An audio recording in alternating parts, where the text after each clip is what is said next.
नमस्कार बच्चों, मैं के अग्रवाल आज आपको कक्षा 9th विषय हिंदी आपकी बुक नंबर 2 कृतिका के पाठ 2 मेरे संग की औरतों के पाठ के महत्वपूर्ण और पाठ्य पुस्तक में शामिल प्रश्न उत्तरों पर चर्चा करने जा रहा हूँ। कृपया आप सभी इन प्रश्नों को ध्यान से सुने एवं समझें। देखिए, यहाँ पहला प्रश्न है कि लेखिका ने अपनी नानी को कभी देखा नहीं था। मैंने आपको इस पाठ में पढ़ाया था कि बिल्कुल सही बात है, लेखिका ने कभी अपनी नानी को नहीं देखा। लेखिका की जो माँ थी उस माँ से ही लेखिका ने अपनी नानी के बारे में जाना। आपको सबसे पहली बात ये ध्यान में रखनी है। तो लेखिका नानी से न मिलकर भी उनके व्यक्तित्व से प्रभावित क्यों थी? आखिरकार उन्हें नानी का काम करने का तरीका, व्यवहार करने का तरीका, रहने का तरीका सब कुछ अच्छा क्यों लगता था? हमारा यह प्रश्न यहाँ पर पूछा गया है। अब देखिए, आप इसका आंसर ध्यान से सुनना। या सबसे पहले देखिए कि लेखिका ने अपनी नानी को कभी देखा नहीं, फिर भी उनके व्यक्तित्व से वो निम्न कारणों से प्रभावित थी। तो आपको भी इसी तरीके से लिखना है कि कौन कौन से कारण थे। तो देखिए, सबसे पहला कारण देखिए आप, लेखिका की नानी अपनी बेटी का विवाह एक क्रांतिकारी से करने की इच्छुक थी। अर्थात नानी की बेटी का मतलब कौन है? लेखिका की माँ। तो ध्यान से समझते चलना आप एक एक शब्द को। लेखिका यहाँ पर कह रही है कि लेखिका की नानी अपनी बेटी का विवाह एक क्रांतिकारी से करने की इच्छुक थी, इसलिए नानी ने अपने जीवन के अंतिम दिनों में प्रसिद्ध क्रांतिकारी, जब उनकी नानी की मृत्यु होने वाली थी, अर्थात लेखिका की माँ जो है उनकी जब मृत्यु होने वाली थी, तो लेखिका की माँ की शादी उन्होंने किससे करवाई थी? प्यारेलाल शर्मा से। किससे करवाई थी? प्यारेलाल शर्मा से उन्होंने क्या की? भेंट की। उस भेंट में उन्होंने ये इच्छा प्रकट की। प्यारेलाल शर्मा कौन था बताओ आप? प्यारेलाल शर्मा लेखिका के नाना के मित्र थे। तो उनसे उन्होंने भेंट की, अर्थात उनसे मुलाकात की, और मुलाकात करने के बाद उन्होंने उस भेंट में क्या इच्छा प्रकट की कि वे अपनी बेटी की शादी किसी क्रांतिकारी से करवाना चाहती है। इस घटना से उनका देश के प्रति अटूट प्रेम पता चलता है। पहली बात तो ये है जिससे कि लेखिका क्या थी?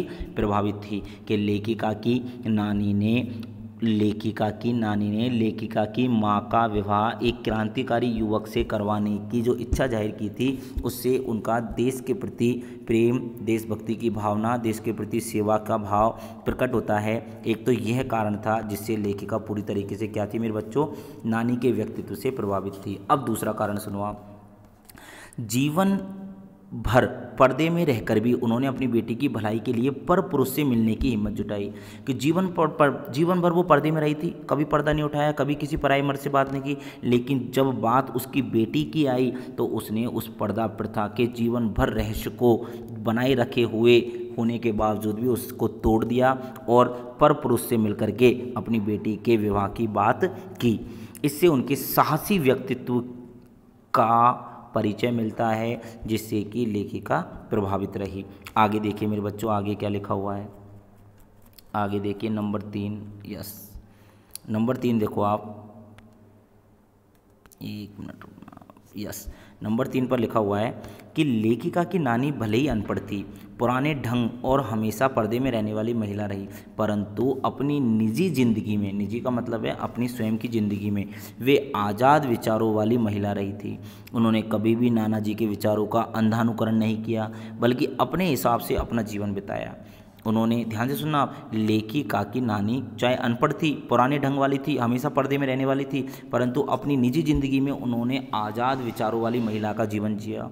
उन्होंने कभी भी नाना जी के विचारों का अंधानुकरण नहीं किया कि नाना जी के विचारों को भी नेगेटिव किया हो, नहीं, वह अपने हिसाब से अपना जीवन बिताती रही और उनको अपने हिसाब से अपना जीवन बिताने देती रही। इस तरीके से हम लोगों ने अभी पहले प्रश्न को क्लियर किया है, जिसमें देखा कि लेखिका अपनी नानी से न मिलते हुए भी उनके व्यक्तित्व से प्रभावित क्यों रही। नेक्स्ट क्वेश्चन देखिए दूसरा, लेखिका ने नानी की आज़ादी के आंदोलन में किस प्रकार की भागीदारी रही? ध्यान से सुनना आप, लेखिका ने नानी की आज़ादी के आंदोलन में किस प्रकार की भागीदारी रही। अब आपको यहाँ पर थोड़ा सा दिमाग लगाना पड़ेगा बच्चों। यहाँ क्या कह रहा है वो? आखिरकार लेखिका जो थी उन्होंने नानी की आज़ादी के आंदोलन में किस प्रकार की भागीदारी रही थी। अब देखो नानी की भागीदारी देखेंगे अपन आज़ादी के आंदोलन में। यस, लेखिका की नानी की वैसे तो प्रत्यक्ष रूप से आज़ादी के आंदोलन में किसी प्रकार की भागीदारी नहीं रही। उन्होंने स्वतंत्रता की भावना को मन ही मन पनपने दिया। मतलब उन्होंने प्रत्यक्ष रूप से, प्रत्यक्ष का मतलब होता है जो सामने आपको दिखाई दे, उस प्रकार से तो कभी आज़ादी के आंदोलनों में भाग नहीं लिया। लेकिन कहना क्या चाह रही है, वह मन ही मन उनके देश के प्रति जो भावना थी उसको वह समझने लगी थी। उन्होंने कभी पति के अंग्रेजी शौक को स्वीकार नहीं किया। उन्होंने कभी भी जो उसके पति ने विलायत जा कर के जो पढ़ाई की थी और विलायत से जब वापस आए तो अंग्रेजी शौक जिनको वो अपनाते थे उनको लेखिका की जो नानी थी उन्होंने कभी स्वीकार नहीं किया। उनके पति अंग्रेज़ों के भक्त थे, फिर भी नानी ने कभी अंग्रेज़ों की जीवन शैली को नहीं अपनाया था।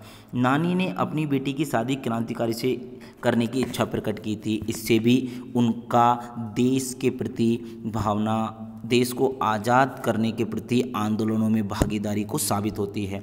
उनका सबसे बड़ा योगदान तो यह था कि जो अपनी बेटी का विवाह किसी क्रांतिकारी से कराने की जो इच्छा थी उसमें उसने विवाह की घटना से उदाहरण प्रस्तुत किया है कि देश की क्रांतिकारियों को भी बड़ी प्रेरणा प्रदान की कि अन्य लोग भी इस कार्य में उनका साथ दें। इससे क्लियर होता है कि नानी कैसे व्यक्तित्व की महिला थी जिसने कि अपने जीवन में आज़ादी में प्रत्यक्ष रूप से भाग नहीं लेकर भी आज़ादी के आंदोलन में अपने आप को पूरी तरीके से शामिल रखा। अंत में कहा कि इस तरह अप्रत्यक्ष रूप से लेखिका की नानी की स्वतंत्रता आंदोलन में क्या रही मेरे बच्चों, भागीदारी रही। अब देखिए क्वेश्चन नंबर 3 में पहला क्वेश्चन क्या है, देखो 3 क्वेश्चन जो है उसमें लिख रखा है लेखिका की माँ, लेखिका की जो माँ थी वह परंपरा का निर्वाह न करते हुए भी, अब लेखिका की नानी का प्रश्न नहीं है यहाँ पर, लेखिका की नानी का प्रश्न नहीं है बच्चों, यहाँ पर लेखिका की माँ का प्रश्न है। तो क्या कहा गया है, ध्यान से सुनना आप। यस, यहाँ पर कहा गया है कि लेखिका की माँ परंपरा का निर्वहन न करते हुए भी सबके दिलों पर राज करती थी। इस कथन के आलोक में आपको क्या बताना है कि लेखिका की माँ की विशेषताएं। पहला प्रश्न तो ये बन गया कि लेखिका की माँ की क्या क्या विशेषता रही है। तो देखो मेरे बच्चों, लेखिका की माँ पहली बात तो दुबली पतली किंतु सुंदर स्त्री थी, पहली चीज। अब दूसरी बात, इस कारण लेखिका ने उन्हें पारिजात बताया। इस कारण से लेखिका ने उन्हें क्या बताया, पारिजात बताया। वे हमेशा खद्दर की साड़ी पहनती थी। दूसरी विशेषता क्या थी, वो हमेशा खद्दर की साड़ी पहनती थी। वे आजीवन गांधी जी के सिद्धांतों का पालन करती थी। लेखिका की माँ कभी किसी की गोपनीय बातों को प्रकट नहीं करती थी। वे हमेशा सत्यवादी रही है, ईमानदार रही है, नाजुक मिजाज की रही है और आज़ादी के प्रति जुनून रखने वाली रही है। तो ये बातें भी लेखिका की माँ की विशेषताओं में शामिल हैं। लेखिका की माँ ने आम भारतीय महिलाओं की तरह बच्चे संभालना, घर गृहस्थी और खाना पकाने की जिम्मेदारी को नहीं उठाया।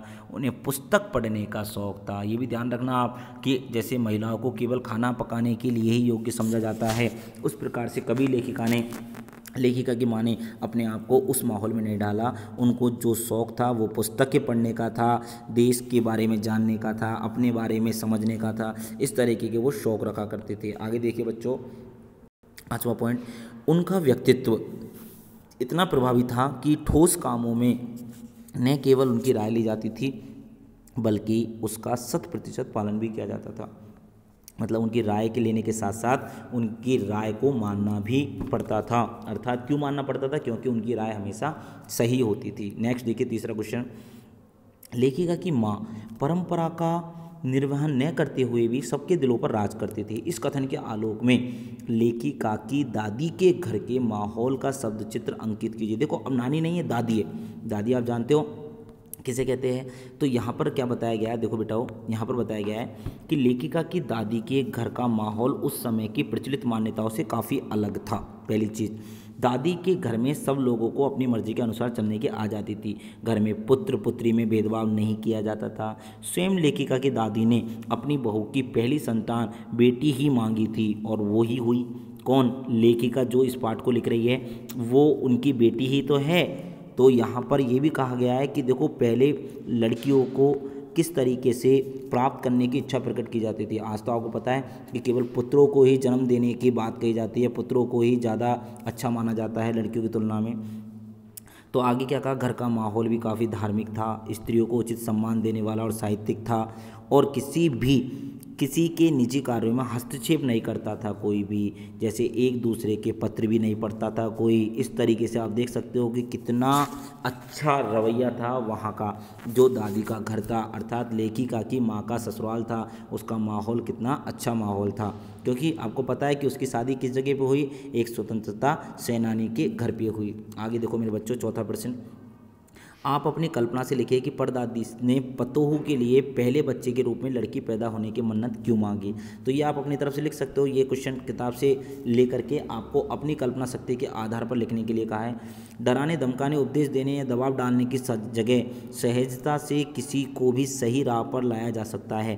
पाठ के आधार पर तर्क से उत्तर दीजिए। ये भी आपको सेल्फ करना है अपने हिसाब से, एक बार इसको पढ़ लेना, फिर इसके अकॉर्डिंग अपना आंसर बनाना कोई नया बढ़िया सा। शिक्षा बच्चों का जन्मसिद्ध अधिकार है, इस दिशा में लेखिका